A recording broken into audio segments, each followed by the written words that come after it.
গত উদ্বোধনের পর থেকে আমাদের পুজোর দ্বারোদ্ঘাটন বা মানুষের জন্য উদ্বোধনের পর থেকে আমরা দেখেছি পুলিশ কিভাবে মানুষকে হয়রান করেছে। আপনারা সবাই সাক্ষী, লক্ষ লক্ষ মানুষ এসেছে আর বহু মানুষ আসতে পারে।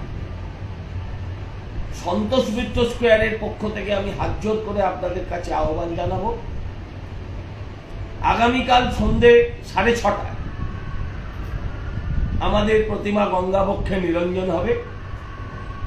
আমি আপনাদের কাছে প্রার্থনা করব যে কালকে নিরঞ্জন যাত্রা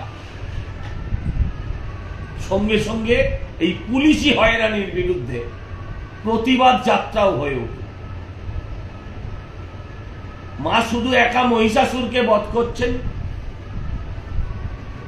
কিন্তু মহিষাসুর ছাড়াও আরো বহু অসুর সমাজে ঘুরে বেড়াচ্ছে। তাই সমাজের সমস্ত দলমত নির্বিশেষে আগামী পরশু মুখ্যমন্ত্রী নিশ্চয়ই কার্নিভাল করবেন, কিন্তু আগামীকাল হোক একটা বিরাট জনগণের নিরঞ্জন যাত্রা, শুধু প্রতিমার নয়, সঙ্গে বাংলার অসুরদের